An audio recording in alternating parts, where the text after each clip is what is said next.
In Nathvati Anathvat, Sauli Mitra's versatility as an actress is evident.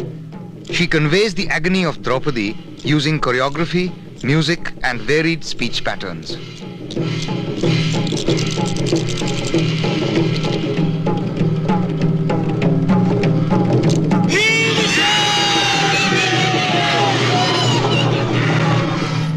বলো বলো এইবার কি ফোন রাখবে?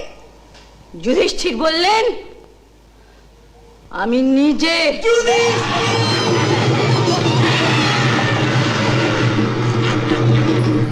শকুনি বললেন, আবার খেলা হোক। দুর্যোধন বলল, আর কি ফোন রাখবে মামা, তার কিছু নেই, সব হয়ে গেছে। তখন শকুনি বললেন, সেসব জ্ঞানীজন গুণীজনের সামনে বললেন বাবু মশাইরা। কেন যুধিষ্ঠির?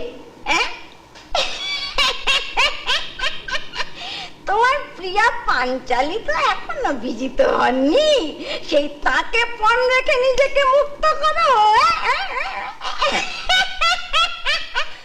দুর্যোধন দুঃশাসন সবার মুখ লোভে কিরকম চকচক করে উঠলো। তারা বলে, হ্যাঁ দ্রৌপদী দ্রৌপদী। আর যুধিষ্ঠির বললেন, যিনি কৃষা নন, যিনি খর্বা নন, সেই অতীব সুন্দরী প্রিয়ংবদা দ্রৌপদীকে তিনি পণ রাখলেন। যুধিষ্ঠির বললেন এই কথা। ধর্মের পুত্র যুধিষ্ঠির তখন আর কিছু বিচার করলেন না বাবু মশাইরা। সে স্বামী ধর্ম স্ত্রী ধর্ম কিচ্ছু না, তিনি বললেন এই কথা, পণ রাখলেন পঞ্চ পাণ্ডব প্রিয়া দ্রৌপদীকে। আশ্চর্য, একেবারে আশ্চর্য। কি অভাগিনী মেয়ে বলুন তো পাঞ্চালী, হ্যাঁ কি অভাগিনী মেয়ে। সেই স্বয়ম্বর সভার শেষের কথাই ভাবুন, আর আজ এই সভা পর্বের শেষে ওই দান পড়েছে, শকুনি জিতেছেন। ছি ছি ছি, ওকে নির্দল উল্লাস সভায় কর্ণ দুর্যোধন দুঃশাসন শকুনি সবার মুখে কি নিষ্ঠুর লালসা, আর ওদিকে বিজিত পঞ্চ পাণ্ডব চুপ করে বসে। আর এই যে সব গুণীজন দেখি, গুণীজন তারা সব বাক্যহারা।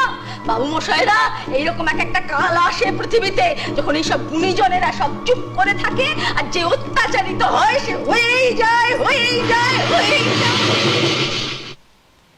তখন কর্ণ, হ্যাঁ বাবু মশাইরা, কর্ণ, বীর কর্ণ, দাতা কর্ণ, আমাদের আধুনিক কালের কল্পনায় ভাগ্য নিপীড়িত মহাবীর কর্ণ।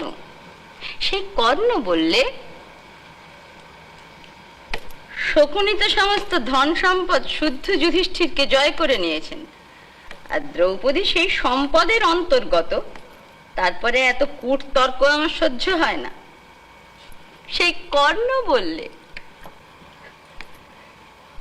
যাও দুঃশাসন যাও, ওই নারীর বস্ত্র হরণ করো এই সভায়, আমাদের সবার সামনে, আমরা সব দেখি। আরে যাও